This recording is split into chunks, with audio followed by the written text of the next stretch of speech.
الحمد لله نحمده ونستعينه ونستغفره ونعوذ بالله من شرور أنفسنا ومن سيئات أعمالنا من يهده الله فلا مضل له ومن يضلل فلا هادي له وأشهد أن لا إله إلا الله وحده لا شريك له وأشهد أن محمدا عبده حديث كتاب الله وخير الهدي هدي محمد صلى الله عليه وسلم وشر الأمور محدثاتها وكل محدثة بدعة وكل بدعة ضلالة وكل ضلالة في النار. فأعوذ بالله السميع العليم من الشيطان الرجيم. بسم الله الرحمن الرحيم. وما خلقت الجن والإنس إلا ليعبدون. وقال الله تبارك وتعالى وَلَقَدْ بَعَثْنَا فِي كُلِّ أُمَّةٍ رَسُولًا أَنِ اعْبُدُوا اللَّهَ وَاجْتَنِبُوا الطَّاغُوتَ. محترم سامعین کرام، بزرگان دین، نوجوانان ملت اسلامیہ،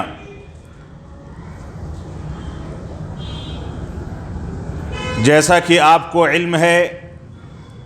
کہ خطبہ جمعہ کا موضوع ہماری زندگی کا اور ہماری حیات کا مقصد کیا ہے، اس سے متعلق آپ کے سامنے قرآن و سنت کی روشنی میں گفتگو کرنے کے لیے حاضر ہوا ہوں. اللہ رب العالمین ہم کو علم کے مطابق، قرآن و سنت کے مطابق عمل پیرا ہونے کی توفیق عطا فرمائے. اللہ رب العالمین نے قرآن مجید میں جہاں انسانوں اور جناتوں کی تخلیق کے مقصد کا تذکرہ فرمایا، وہیں اللہ رب العالمین نے اس دنیا میں انسانیت کی قیمتی ترین اور مقدس ترین کڑیاں جو انبیاء کرام اور اللہ رب العالمین کے رسولوں کے نام سے موسوم ہیں، ان کی بعثت کا اور ان کو بھیجنے کا مقصد بھی ذکر فرما دیا ہے. یعنی اس دنیا میں انسانوں کو اور جناتوں کو پیدا کرنے کا مقصد جو ہے، وہی مقصد اللہ رب العالمین نے انبیاء کرام کو اس دنیا میں بھیج کر کے اس کی تکمیل کے لیے ان کی ذمہ داری ان پر ڈال کر کے ذکر فرمایا. اللہ رب العالمین نے ارشاد فرمایا وَمَا خَلَقْتُ الْجِنَّ وَالْإِنسَ إِلَّا لِيَعْبُدُونَ،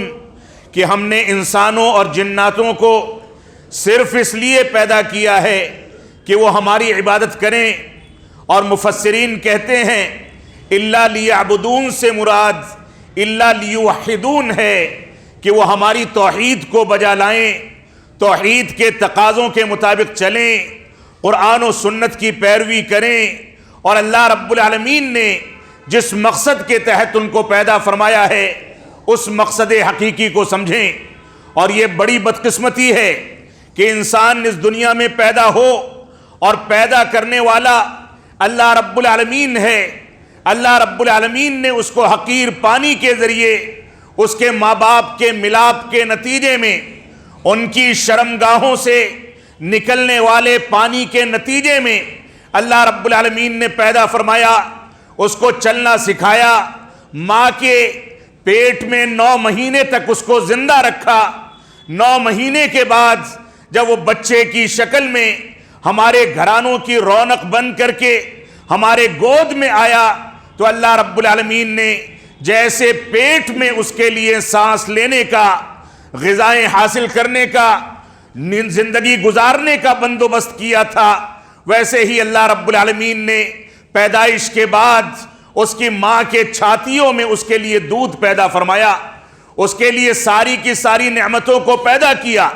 اس کے لیے زندگی کے وسائل بنائے، اس کو چلنا سکھایا، اس کو بیٹھنا سکھایا، اس کو دیکھنے کی توفیق دی، اس کو سننے کی توفیق دی، اس کو پکڑنے کے لیے 2 ہاتھ دیے، چلنے کے لیے 2 پیر دیے، سوچنے سمجھنے کے لیے دل و دماغ کی نعمت عطا فرمائی. اللہ رب العالمین نے اس کو اتنی صلاحیتیں دی کہ وہ سن شعور کو پہنچنے کے بعد اپنی کمائی کے لیے، اپنی روزی روٹی کے لیے دوسروں کو پالنے کے لیے، دنیا کے اندر فیکٹریاں چلانے کے لیے، مسجدیں تعمیر کرنے کے لیے، ماں باپ کی قدر و منزلت کو سمجھنے کے لیے ساری کی سارے بندوبست کرے، اللہ رب العالمین نے اس کو یہ توفیق دی۔ اللہ رب العالمین نے اس کو زندگی کے تمام مراحل میں اپنی نعمتوں سے نوازا، چاہے اٹھنا بیٹھنا ہو، کھانا پینا ہو، سونا جاگنا ہو، کروٹیں لینا ہو، لین دین کرنا ہو، معاملات کرنے ہو، چلنا پھرنا ہو، اٹھنا بیٹھنا ہو، کسی کو پہچاننا ہو، کسی سے لین دین کرنا ہو، تمام کے تمام امور میں اللہ رب العالمین نے اس کو شعور عطا فرمایا۔ اس کو اتنا شعور دیا گیا کہ ہر چمکتی چیز کو اس نے سونا نہیں سمجھا، بلکہ یہ سمجھ سکا کہ آگ جو چمکتی ہے اگر اس کو ہاتھ لگائے گا تو وہ جل کر کے بھسم ہو جائے گا، لیکن سونا، دنیا کی چمک دمک، مال و دولت، پیسہ کمانے والی چیزیں، میل ملاپ اور ساری کی ساری چیزیں، اس میں کون سی چیزیں اس کے لیے مفید ہو سکتی ہیں، کون سی چیزیں نقصان دہ ہو سکتی ہیں، یہ شعور اللہ رب العالمین نے اس کو عطا فرما دیا۔ یہ اللہ رب العالمین کی نعمتیں ہیں، اللہ رب العالمین کی نوازشیں ہیں۔ اللہ رب العالمین نے اس انسان کو پیدا فرما کر کے، اس انسان کو عقل و شعور دے کر کے دیکھنے کی صلاحیت دی، سننے کی صلاحیت دی، ساری نعمتوں سے نوازا۔ ان چیزوں کے نتیجے میں ہماری ذمہ داری ہے، ہمارا فریضہ ہے، ہمارے اوپر یہ بات واجب ہوتی ہے کہ ہم اللہ رب العالمین کی عبادت کریں۔ ایک انسان اپنے جیسے انسان کو پوجنے لگے، ایک انسان اپنے جیسے انسان کے فوت ہونے کے بعد، قبروں کے حوالے کیے جانے کے بعد، ان کی قبروں کو مقدس سمجھ کر کے ان کو مشکل کشا سمجھے، ان کو حاجت روا سمجھے، ان کی قبروں پر سجدہ کرے، یہ شعور کی بات نہیں ہے، یہ ناشکری ہے۔ اللہ رب العالمین نے اس کو نعمتیں عطا کی ہیں تو اس کو اللہ رب العالمین کا شکر گزار بننا چاہیے۔ اس کو اس بات کو سمجھنا چاہیے کہ اس کو جو کچھ ملتا ہے، صبح سے شام تک وہ جو نیند حاصل کرتا ہے، جو سانسیں لیتا ہے، شادی بیاہ کرتا ہے، اس کے گھروں میں بچوں کی ولادت ہوتی ہے، لوگوں سے لین دین کرتا ہے، گھر سے نکلتا ہے، گھر میں داخل ہوتا ہے، یہ ساری کی ساری چیزیں اللہ رب العالمین کی نعمتیں ہیں۔ لہذا اللہ رب العالمین کا شکر گزار بنا جائے، اللہ رب العالمین کی توحید کو بجا لایا جائے۔ اسی وجہ سے اللہ رب العالمین نے فرمایا وَمَا خَلَقْتُ الْجِنَّ وَالْإِنسَ إِلَّا لِيَعْبُدُونَ، کہ ہم نے انسانوں کو اور جناتوں کو اس دنیا میں اس وجہ سے پیدا کیا ہے تاکہ وہ صرف اور صرف اللہ رب العالمین کی عبادت کریں، اللہ رب العالمین کی توحید میں، اس کی وحدانیت میں، اس کی عبادت میں، اس کی الوہیت میں، اس کی ربوبیت میں، اس کے اسماء و صفات میں کسی غیر کو شریک نہ ٹھہرائیں۔ اگر مانگیں تو اللہ رب العالمین سے مانگیں، دعائیں کریں تو اللہ رب العالمین سے کریں۔ اگر دعا کر کے بھیک مانگنی ہو تو رب کائنات کے آگے ہاتھ پھیلائیں۔ روزی روٹی کا مسئلہ ہو، آل اولاد کا مسئلہ ہو، نعمتوں کا مسئلہ ہو، تمام کی تمام چیزوں میں اللہ رب العالمین پر اعتماد کر کے چلیں، اس کا گن گائیں، اس کی حمد و ثنا بیان کریں۔ یہ انسان کا مقصد تخلیق ہے۔ اللہ رب العالمین نے واضح کر دیا کہ ہم نے انسانوں کو بھی اور جناتوں کو بھی محض اپنی عبادت کے لیے پیدا کیا ہے۔ اگر ان لوگوں نے اللہ رب العالمین کی توحید ربوبیت میں یا توحید الوہیت میں یا توحید اسماء و صفات میں کسی کو شریک ٹھہرایا تو ایسی صورت میں اللہ رب العالمین کا فرمان ہے انہ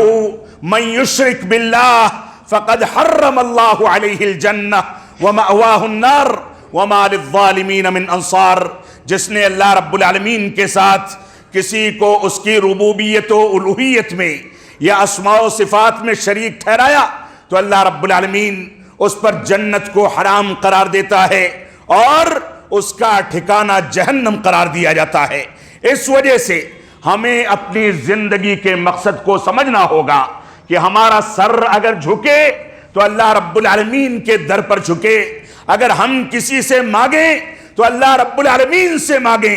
دعائیں کریں تو اللہ رب العالمین کے آگے ہاتھ اٹھائیں، اگر روزی روٹی کا مسئلہ ہے،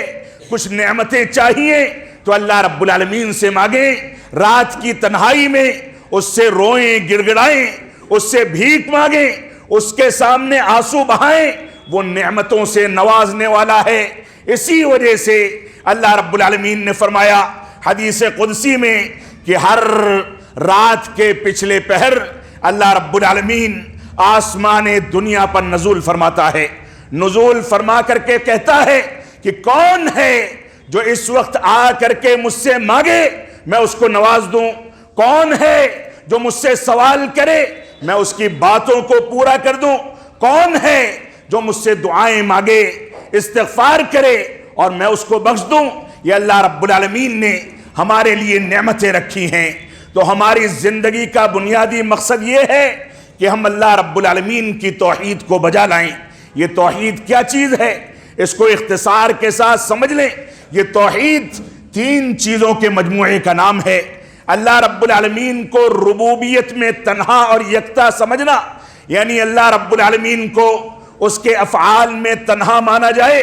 وہ پیدا کرنے والا ہے، اس کا کوئی شریک نہیں، وہ روزی دینے والا ہے، اس کا کوئی شریک نہیں، وہ شفا یابی دینے والا ہے، اس کا کوئی شریک نہیں، نہ تعویذ گنڈے،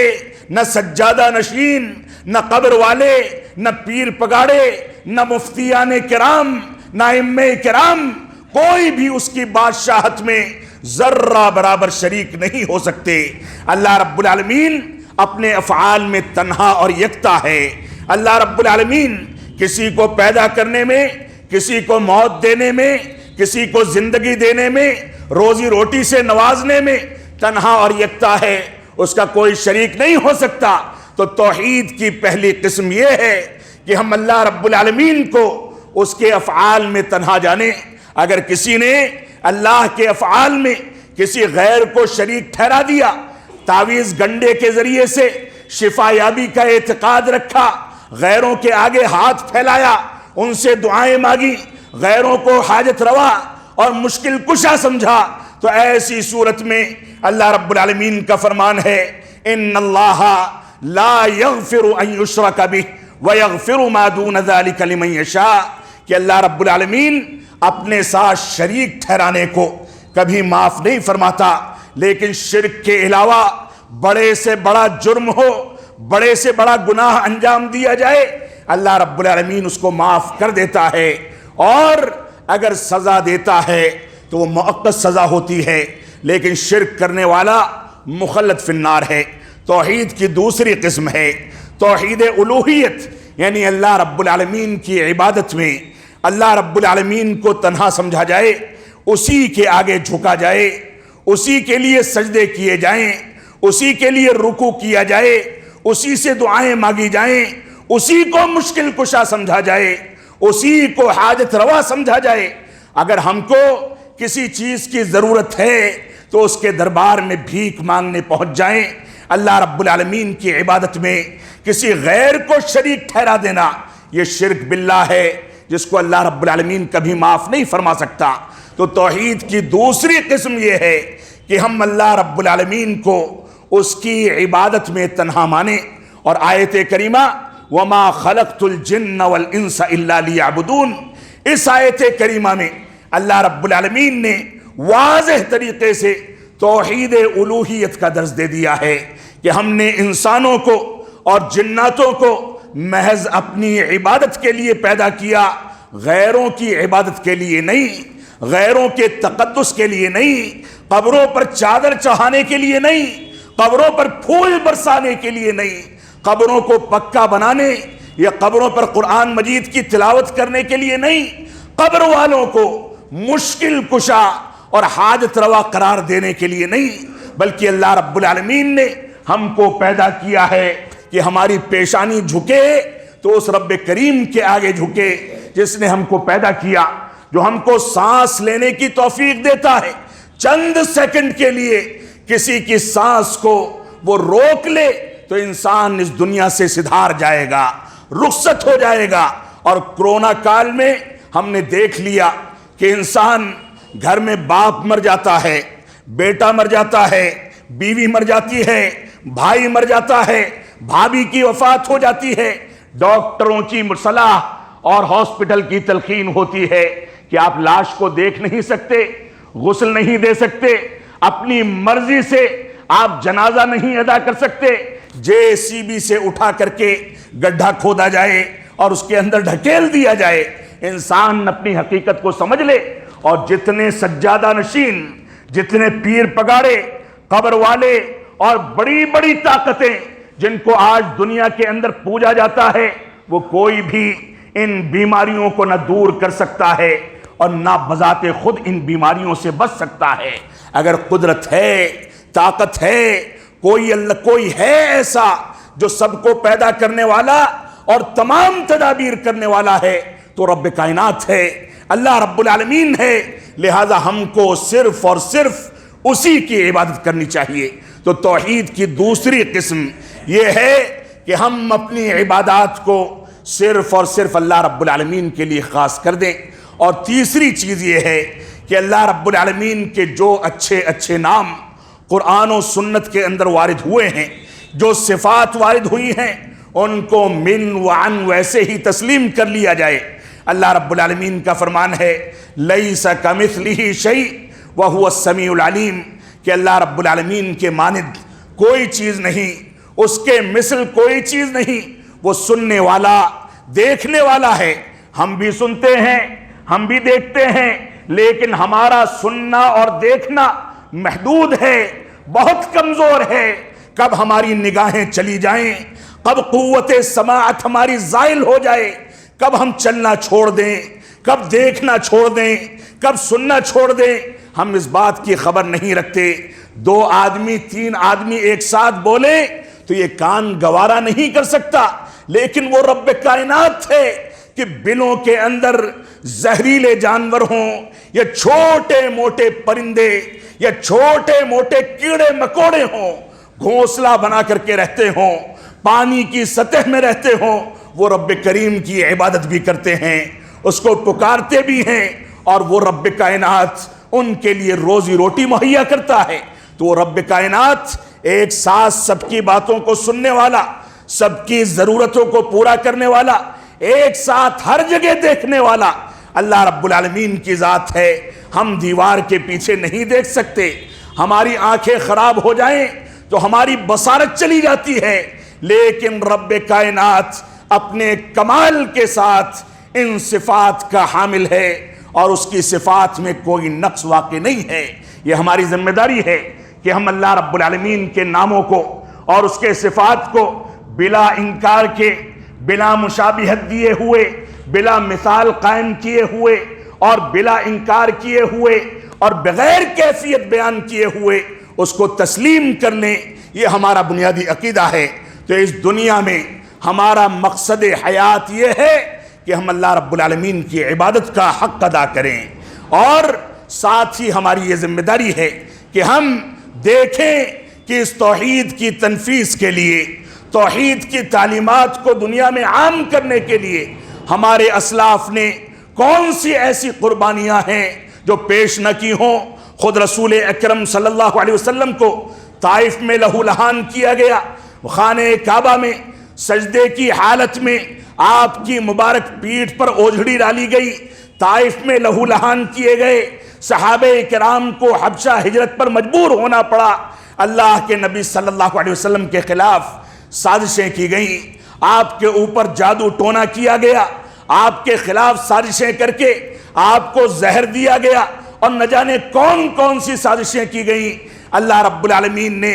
ہم کو یہ تعلیم دی تاریخ کے ان واقعات سے کہ ہم ویسے ہی ثابت قدمی اختیار کریں جیسے ہمارے اسلاف نے اختیار کی تھی۔ بلال حبشی جو ہزاروں کلومیٹر کے سفر کر کے عرب کی سرزمین پر آتے ہیں، وہ رسول اکرم صلی اللہ علیہ وسلم کے مؤذن بن جاتے ہیں، کالے کلوٹے اور چھوٹے قد والے، بدصورت، لیکن ان کے قدموں کی آواز کو اللہ کے نبی صلی اللہ علیہ وسلم نے جنت میں معراج کے موقع سے اپنے آگے چلتا ہوا پایا۔ یہ فضیلت تھی تقوی اور پرہیزگاری کی بنیاد پر، اور محبت کا یہ عالم تھا کہ بلال حبشی سے اللہ کے نبی صلی اللہ علیہ وسلم کی وفات کے بعد گزارش کی گئی کہ اے بلال، آپ آئیں، وہی اذان کہیں جو اذان آپ اپنے حبیب کے دور میں کہتے تھے، جس کے آپ مؤذن تھے۔ اذان کہنا شروع کرتے ہیں، جب اشہد ان محمد رسول اللہ پر آتے ہیں تو غشی طاری ہو جاتی ہے، بے ہوش ہو کر کے گر جاتے ہیں، آپا کھو دیتے ہیں، اور اپنے اوپر قدرت نہیں رہتی،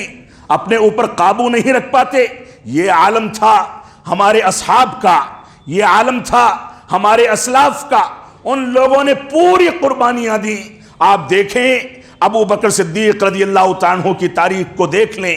عمر بن خطاب رضی اللہ تعالیٰ عنہ کی تاریخ کو دیکھ لیں، آل یاسر کی تاریخ کو دیکھ لیں۔ اللہ کے نبی صلی اللہ علیہ وسلم کو یہاں تک کہنا پڑا صبراً یا آل یاسر ان موعدنا فی الجنہ، کہ اے آل یاسر تم لوگ صبر کرو، ہماری ملاقات جنت میں ہونے والی ہے۔ یہ صورتحال تھی کہ ان لوگوں کو ستایا جاتا تھا، انگاروں پر لٹایا جاتا تھا، بھوکا اور پیاسا رکھا جاتا تھا۔ اللہ کے نبی صلی اللہ علیہ وسلم نے یہاں تک فرمایا، صحیح بخاری کی روایت ہے کہ ماضی کی داستانیں پڑھ لو، ماضی میں جو انبیاء کرام آئے، اسی توحید کی دعوت کے نتیجے میں ان کو اور ان کے متبعین کو لوہے کی کنگھیوں سے نوچ لیا گیا، ان کا گوشت نوچ کر کے نکال دیا گیا، ان کی ہڈیاں نظر آتی تھیں، اور ان کو آرے سے جیتے جی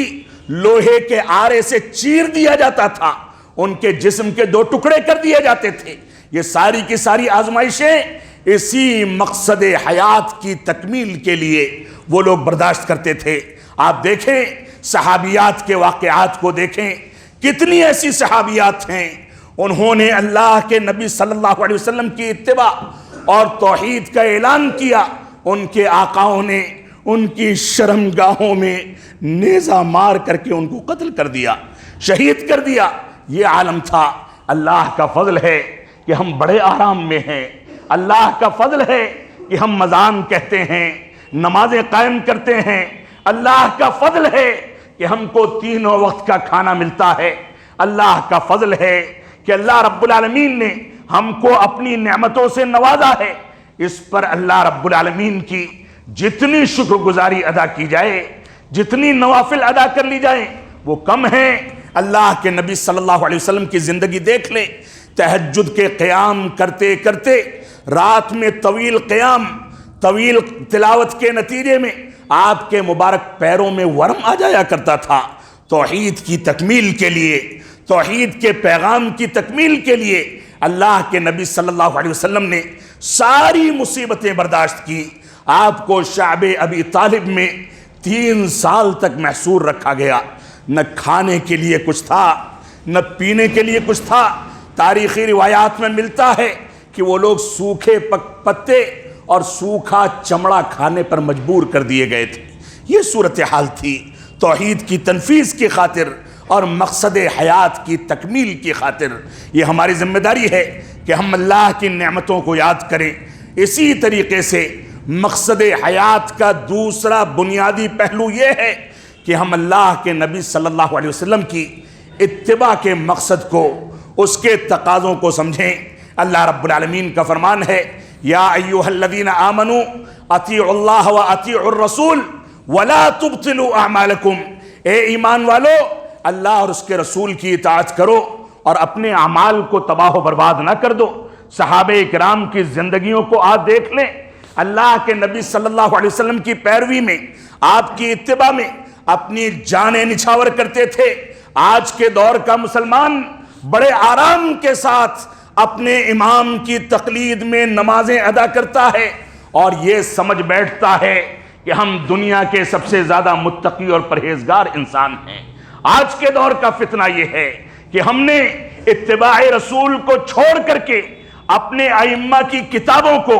ان کے فتووں کو، ان کے اقوال کو احادیث صحیحہ پر فوقیت دے کر کے اپنے ایمان کو تباہ و برباد کر دیا۔ تو دنیا کا مقصد حیات ایک تو یہ ہے کہ ہم توحید کے تقاضوں کی تکمیل کریں، ایک مقصد حیات اور پیغام یہ ہے کہ ہم اتباع رسول میں کھرے اتریں، یہ دیکھیں کہ اللہ رب العالمین نے کس شخصیت کے بارے میں یہ فرمایا ہے کہ اگر ہم نے ان کی مخالفت کی تو ہم فتنوں میں مبتلا ہو کر کے تباہ و برباد ہو جائیں گے۔ کس کے بارے میں؟ اللہ رب العالمین نے یہ سرٹیفکیٹ دے دیا، یا ایھا الذین آمنوا اطیعوا اللہ واطیعوا الرسول واولی الامر منکم فان تنازعتم فی شیء فردوه الی اللہ والرسول ان کنتم تؤمنون باللہ والیوم الآخر ذالک خیر واحسن تأویلا۔ اللہ رب العالمین نے واضح کر دیا، اے ایمان والو، اگر ایمان رکھتے ہو تو اس اصول پر چلو، اس ضابطے کو اختیار کر لو، اس منہج پر چلو جو منہج اس آیت کریمہ کے اندر ذکر کر دیا گیا۔ فرمایا اے ایمان والو، اللہ رب العالمین کی اطاعت کرو، اللہ کے رسول صلی اللہ علیہ وسلم کی اطاعت کرو، اور اپنے مفتی، اپنے امام، اپنے ولی امر، اپنے قائد و رہنما، اپنے دینی رہنما کی بھی اتباع کرو، لیکن شرط کیا ہے؟ فَإِن تَنَازَعْتُمْ فِي شَيْءٍ فَرُدُّوهُ إِلَى اللَّهِ وَالرَّسُولِ،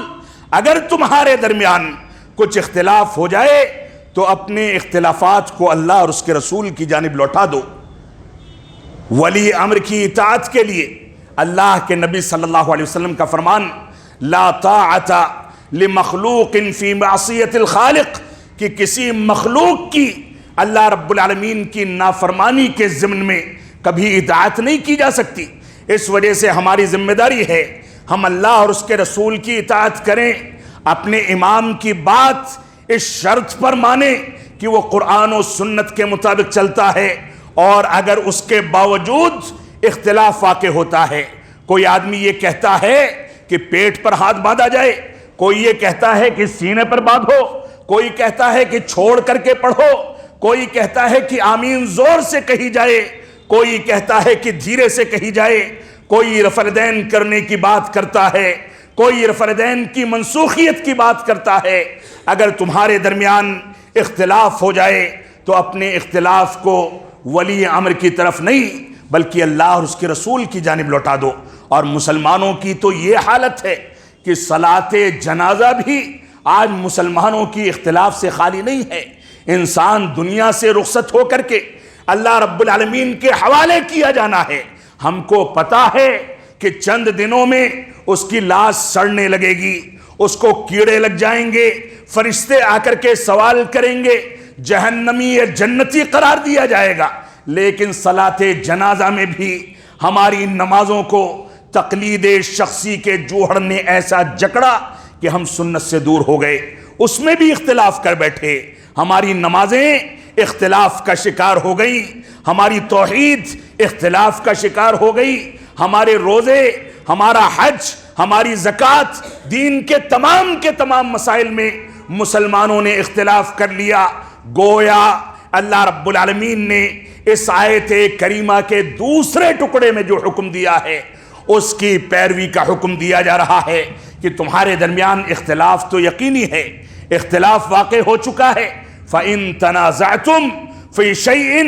فَرُدُّوهُ إِلَى اللَّهِ وَالرَّسُولِ، اب تمہارے درمیان اختلاف ہو چکا، لہذا اپنے اختلافات کو قرآن و سنت کی جانب لوٹا دو، کسی امام کی طرف نہ لوٹانا۔ یہ اتباع رسول کا حقیقی مفہوم ہے، اس کا تقاضا ہے، اور پوری دنیا میں مسلمانوں کے سامنے یہ حقائق رکھ دیے جائیں کہ ہم اس میدان میں 5 جھنڈے گاڑتے ہیں۔ ایک جھنڈے کا نام امام ابو حنیفہ رحمۃ اللہ علیہ کے مقلدین کے نام پر منسوب کیا جائے، دوسرے جھنڈے کا نام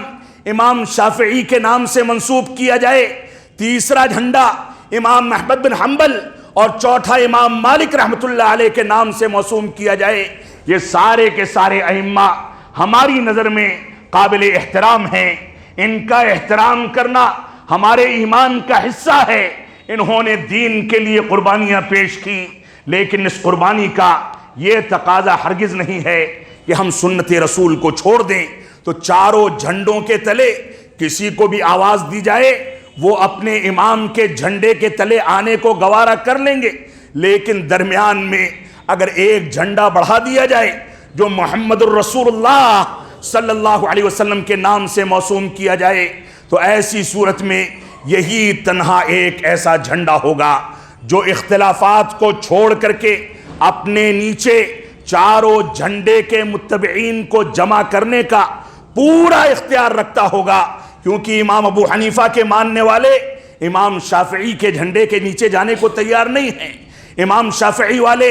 امام مالک یا امام احمد بن حنبل کے جھنڈے کے نیچے جانے کو تیار نہیں ہیں، لیکن دنیا کا کوئی ایسا مسلمان، چاہے حنفی ہو، چاہے شافعی ہو، چاہے مالکی ہو، چاہے حنبلی ہو، وہ محمد الرسول اللہ صلی اللہ علیہ وسلم کے جھنڈے کے نیچے آ کر کے قرآن و سنت کی پیروی کرنے کے لیے ہر وقت تیار ہو سکتا ہے۔ تو یہ اتحاد و اتفاق کا سب سے بڑا پیغام ہے۔ تو مقصد حیات میں پہلی چیز بیان کی گئی کہ ہم توحید کے تقاضوں کی تکمیل کریں، دوسری چیز بیان کی گئی کہ ہم اتباع رسول کے تقاضوں کی تکمیل کریں، اور تیسری چیز یہ ہے کہ ہم نئی نسل کی اسلامی تربیت کی ذمہ داری اٹھائیں۔ اللہ کے نبی صلی اللہ علیہ وسلم نے فرمایا تنکح المرأة لأربعین، کہ عورت سے 4 اسباب کی وجہ سے شادی کی جاتی ہے، اس کے حسن جمال کی وجہ سے، اس کے مال و دولت کی وجہ سے، اس کے خاندان کی وجہ سے، اور اس کی دینداری کی وجہ سے۔ اللہ کے نبی صلی اللہ علیہ وسلم فرماتے ہیں فاظفر بذات الدین، دینداری کو ترجیح دے کر کے تم لوگ کامیاب ہو جاؤ، ظفریاب ہو جاؤ۔ یہ تربیت کا پہلا پہلو ہے کہ گھر کے لیے لڑکی اور بہو تلاش کرنی ہے تو دینداری کو فوقیت دی جائے، علاقے کو، برادری کو، مال و دولت کو، حسن و جمال کو ترجیح دے کر کے ہم نے اپنے خاندانوں کو تباہ کر لیا۔ لیکن آئیں آج اس بات کا حوصلہ اور عزم لے کر کے چلیں کہ آئندہ دینداری کا تجربہ کریں گے۔ اگر لڑکی کے اندر خوبصورتی کی، مال و دولت کی، خاندانی منصب کی کچھ کمی ہے تو دینداری کی خوبی ان ساری کی ساری کمیوں کو ڈھانک کر کے جھر کو جنت نشان بنانے کے لیے کافی ہے۔ یہ ہماری ذمہ داری ہے۔ رسول اکرم صلی اللہ علیہ وسلم نے بچوں کی اسلامی تربیت کو بھی مقصد حیات قرار دیا۔ یہی اتنا نہیں ہے، جب ماں کے پیٹ میں حمل ٹھہرتا ہے اس سے پہلے جب شادی بیاہ کر کے نکاح کے بعد میاں بیوی حجرے اپنے کمرے میں آتے ہیں، خلوت میں آتے ہیں، تو نکاح کے خطبے میں بھی بار بار تقوی اور پرہیزگاری کی تلقین، اور اس کمرے میں آنے کے بعد ان کو سنت کے مطابق باوضو ہو کر کے پہلے 2 رکعت نفل پڑھنے کی تلقین کی گئی۔ ہم بستری سے پہلے شیطان رجیم سے پناہ مانگنے کا حکم دیا گیا، اس کی دعا سکھائی گئی۔ یہ تربیت اولاد کے بنیادی نقاط ہیں۔ اور اس کے بعد فرمایا جب ماں کے حمل ٹھہر جائے تو اب وہ ماہواری سے پاک ہو گئی، ہر مہینے نمازیں چھوڑنے کی جو دشواری تھی وہ اس سے ہٹا دی گئی۔ اب 9 مہینے تک جب تک وہ حمل کو لے کر کے چلے گی، جب تک اس کو عبادات کرنے کا، اللہ سے قربت اختیار کرنے کا، بچے کے لیے دعائیں کرنے کا پورا اختیار ہے۔ اس وجہ سے محدثین کہتے ہیں کہ حالت حمل میں ماں کو بچے کی نیک تربیت کے لیے نمازوں کی پابندی کا، نوافل کی پابندی کا، تلاوت کلام پاک کا، دعاؤں کا خصوصی اہتمام کرنا چاہیے، کیونکہ بچہ پیٹ ہی سے ماں کی حرکات و نقل کو نقل کر کے اس کی تربیت کو قبول کرتا ہے۔ یہ تربیت کا تیسرا دور تھا۔ اور اس کے بعد اللہ کے نبی صلی اللہ علیہ وسلم نے اس کی ولادت کے بعد اس کی اسلامی تربیت کا حکم دیا اور فرمایا مروا اولادکم بالصلاۃ وهم ابناء 7 واضربوهم وهم ابناء 10 وفرقوا بین المضاجع۔ غالباً صحیح مسلم کی روایت ہے، فرمایا کہ اپنے بچوں کو جب وہ 7 سال کے ہو جائیں تو نماز کا حکم دو، مسجدوں کو لے کر کے آؤ، مسجدوں میں ساتھ میں نماز ادا کرو۔ اللہ کے نبی صلی اللہ علیہ وسلم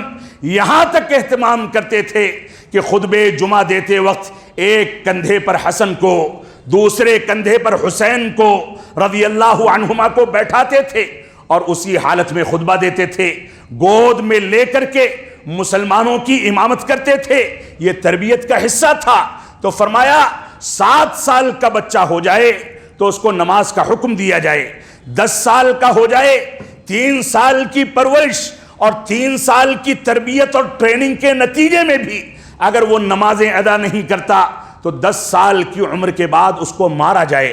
اس پر سختی کی جائے، اس کے سامنے واضح کر دیا جائے کہ بے نمازی بچوں کے لیے مسلمانوں کے گھرانے نہیں بنائے گئے، بلکہ بے نمازی بچے جا کر کے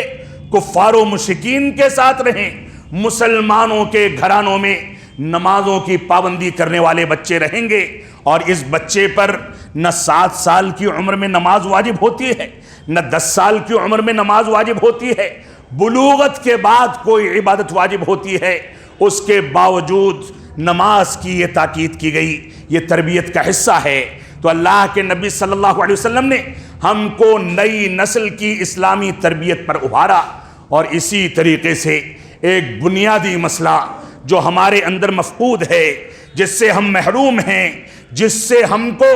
اللہ رب العالمین نے ہمارے کرتوتوں کے نتیجے میں بالکل محروم کر کے رکھ دیا ہے، وہ حسن اخلاق کی تعلیم ہے۔ اللہ کے نبی صلی اللہ علیہ وسلم فرماتے ہیں بعثت لأتمم مکارم الاخلاق، کہ میں اس دنیا میں اس وجہ سے پیدا کیا گیا، اس وجہ سے بھیجا گیا، اس وجہ سے نبی بنایا گیا کہ میں اخلاقی تعلیمات کی تکمیل کر دوں، اخلاقی معیار کو مکمل کر دوں، میں لوگوں کے سامنے یہ واضح کر دوں کہ ایک شریف انسان، ایک سچا مسلمان لوگوں سے ملتا ہے تو خندہ پیشانی کے ساتھ ملتا ہے، اس کے چہرے پر شکن نہیں ہوتی، وہ کفار سے بھی سامنا کرتا ہے تو مسکرا کر کے اسلام کی تعلیم ان کے سامنے پیش کرتا ہے۔ ایک مسلمان اگر بحیثیت شوہر کے اپنی بیوی سے تعامل کرتا ہے تو گھر میں بیوی کے سامنے باس بن کر کے اور حاکم بن کر کے زندگی نہیں گزارتا، بلکہ اس کے ساتھ کھیل کود کا معاملہ کرتا ہے۔ سیرت رسول کو آپ دیکھ لیں، اللہ کے نبی صلی اللہ علیہ وسلم نے عائشہ صدیقہ رضی اللہ تعالیٰ عنہ سے 2 مرتبہ دوڑ کا مقابلہ کیا، ایک مرتبہ ہار گئے، ایک مرتبہ جیت گئے، تو فرمایا ہذہ بتلکا، پہلے میں ہار گیا تھا، آج میں جیت گیا ہوں، بدلہ پورا ہو گیا۔ یہ صورتحال تھی۔ بچوں کے ساتھ جب گزرتے تو بچوں کو سلام کرنے میں پہل کرتے، بچوں کے ساتھ اٹھتے بیٹھتے، بچوں کی آنکھوں کو پیچھے سے بند کر لیتے اور اس کے بعد سوالات کرتے، بچوں کو اپنی سواری پر پیچھے بیٹھاتے، مسجد میں کندھے پر بیٹھا کر کے لاتے، گود میں لے کر کے امامت فرماتے، خواتین کو مسجد میں بچوں کے ساتھ آنے کا حکم دیتے، یہاں تک فرماتے کہ اگر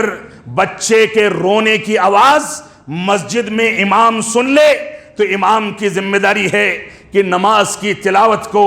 رکوع اور سجدے کو، تشہد کو، نماز کے ارکان کو مختصر کر دے، کیونکہ اس کو نہیں پتا ہے کہ بچے کے رونے کی آواز سے اس کے ماں کے دل پر کیا گزر رہی ہوگی۔ یہ رعایت تربیت اولاد میں، یہ رعایت حسن اخلاق میں، تو اللہ کے نبی صلی اللہ علیہ وسلم نے فرمایا کہ بعثت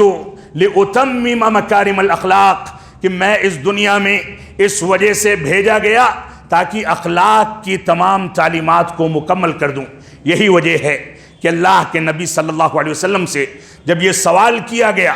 کہ ہم کو ثواب کے کاموں، نیکی کے کاموں میں اور برائی کے کاموں کے بارے میں بتا دیں کہ نیکی کیا ہے اور برائی کیا ہے، سئل النبی صلی اللہ علیہ وسلم عن البر والاثم، آپ سے برائی اور اچھائی کے بارے میں سوال کیا گیا تو آپ نے فرمایا البر حسن الخلق والاثم ما حاک فی صدرک وکرہت ان یطلع علیہ الناس۔ اللہ کے نبی صلی اللہ علیہ وسلم نے نیکی کی تعریف میں یہ نہیں فرمایا کہ رات میں بیدار ہو کر کے تہجد قائم کر لو، نیکی کی تعریف میں یہ نہیں فرمایا کہ مسجدوں میں اذان کہہ دو یا اقامت کہہ دو یا نمازیں قائم کر لو، نیکی کی تعریف میں آپ نے یہ نہیں فرمایا کہ آپ ہر سال جا کر کے عمرہ کر کے آئیں، حج بیت اللہ کو انجام دیں نیکی کی تعریف میں، آپ نے یہ نہیں کہا کہ ایک ایک رات میں آپ 10 پارے کی تلاوت کر لیں، بلکہ فرمایا البر حسن الخلقی، کہ نیکی یہ ہے کہ انسان حسن اخلاق کو اختیار کر لے۔